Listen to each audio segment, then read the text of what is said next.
Hello everyone, this is Shri. ఇది నా return journey to LPU part 2. So flight దిగాక ఒక 1 అవర్ వెయిట్ చేస్తే ఇంకొక ఇద్దరు ఫ్రెండ్స్ జాయిన్ అవుతా అన్నారు. సో అమృత్సర్ ఎయిర్పోర్ట్లో వెయిట్ చేసాము. తర్వాత జాయిన్ అయిన తర్వాత ఫుల్ ఆకలిగా ఉందన్నమాట. సో పంజాబ్లోని one of the best place Haveli. So అక్కడ తినడానికి అయితే వచ్చేసాము. ఈ ప్లేస్ ఎంత నీట్గా డిజైన్ చేసి ఉంటుందంటే చాలా కామ్ అండ్ క్వైట్ అండ్ నీట్గా ఉంటుంది. And different kinds of food items దొరుకుతాయి ఇక్కడ. స్పెషల్స్ ఆఫ్ పంజాబ్ అన్నీ దొరుకుతాయి. అండ్ ఇక్కడ ప్రతిదీ కూడా చాలా సిస్టమాటిక్గా అరేంజ్ చేశారు అండ్ చాలా రాయల్గా ఉంటుంది.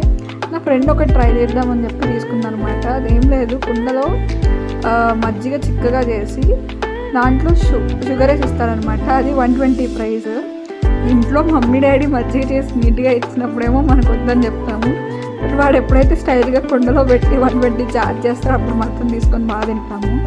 తర్వాత ఇక్కడ ఏ బిట్ చూసినా సరే చాలా ఎస్థెటిక్గా ఉంటుంది.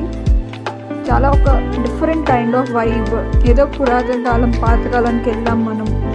ఇది పంజాబీ ఓల్డ్ స్టైల్ అనమాట. సో చాలా డిఫరెంట్గా అనిపించింది. ఎంజాయ్ చేసాం ఫుల్గా. తిన్న తర్వాత అయితే ఇంకా ఫొటోస్ క్లిక్ చేసాము. ఇంత మంచి ప్లేసెస్లో ఫొటోస్ క్లిక్ చేయకుండా ఎలా ఉంటుంది చెప్పండి. సో ఫొటోస్ క్లిక్ చేసుకొని అప్పటికే మా డ్రైవర్కి, క్యాబ్ అంకుల్ డ్రైవర్కి 1 అవర్ అయిందనమాట. బాగా లేట్ అవుతుందని చెప్పి ఫాస్ట్గా అన్నీ కంప్లీట్ చేసుకొని వెళ్ళాము. లాస్ట్లో ఇక్కడికి ఇంకా వెళ్ళలేదు. సో అది కూడా క్యాప్చర్ చేద్దామని చెప్పి కొంచెం క్యాప్చర్ చేయడానికి వెళ్ళాను.